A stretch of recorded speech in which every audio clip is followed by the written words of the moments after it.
Halo, Waalaikumsalam. Ya, dengan siapa di mana? Dengan hamba Allah di Indramayu.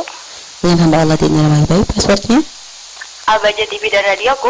Allahumma sholli ala sayyidina Muhammad wa ala ali sayyidina Muhammad. Baik, silakan langsung bertanya. Umi, Buya, saya mau tanya. Saya gadis berumur 20 tahun, hampir 20 tahun.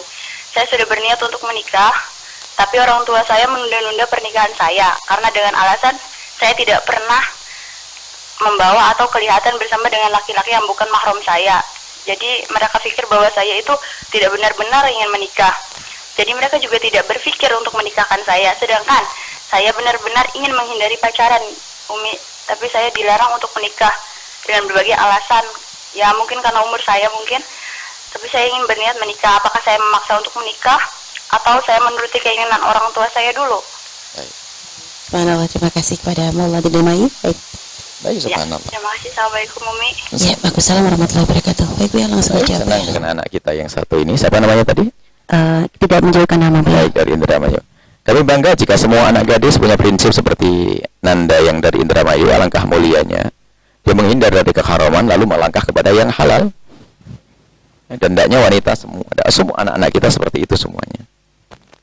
Kadang-kadang pernikahan bagi seorang dianggap sebagai penghalang kesuksesan, sehingga kalau belum selesai sekolah tidak boleh nikah dan sebagainya. Ini orang tua yang cara berpikirnya harus dibenahi, karena yang namanya kebutuhan menikah itu hajat. Di zaman sekarang berbeda dengan zaman dulu. Zaman dulu gangguan pembangkit syahwat tidak sebanyak yang kita temukan di saat semacam ini. Orang yang takut kepada Allah akan mencari yang halal. Orang yang takut kepada Allah akan mencari yang halal. Tapi kalau anak yang bandel tidak kenal Allah, lihat, dilarang oleh orang tua akan melakukan zina. Salahnya sendiri orang tua melarang, akan ngomong begitu. Maka saya bangga dengan anak-anak kita yang semacam ini. Dia ingin menikah. Baik, akan tapi tidak semua orang mengerti. Mungkin tidak semua orang mendengar radioku, tidak semua orang hadir di majelis.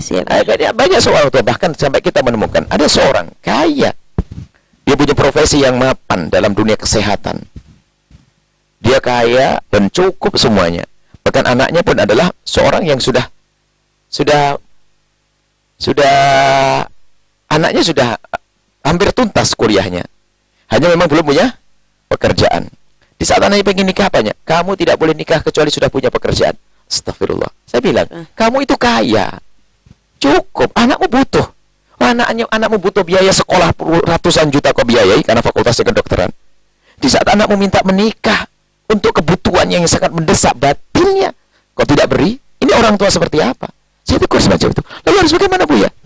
Itu kebutuhan pribadi. Kalau tidak, ini akan dilakukan dengan cara yang haram.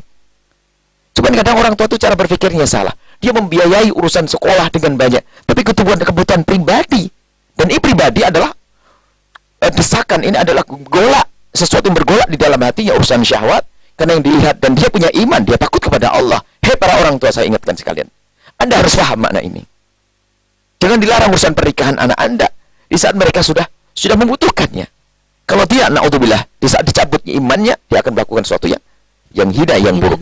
Nah, mungkin kepada Nanda dari Indramayu ini, langkah pertama adalah Anda tidak boleh berbicara langsung dengan orang tua. Kadang biasanya kalau anak itu ngomong kepada orang tuanya selalu dianggap sebagai anak terus. Anda bisa minta tolong kepada yang lainnya. Minta tolong kepada yang lainnya untuk bisa menyampaikan keinginan Anda.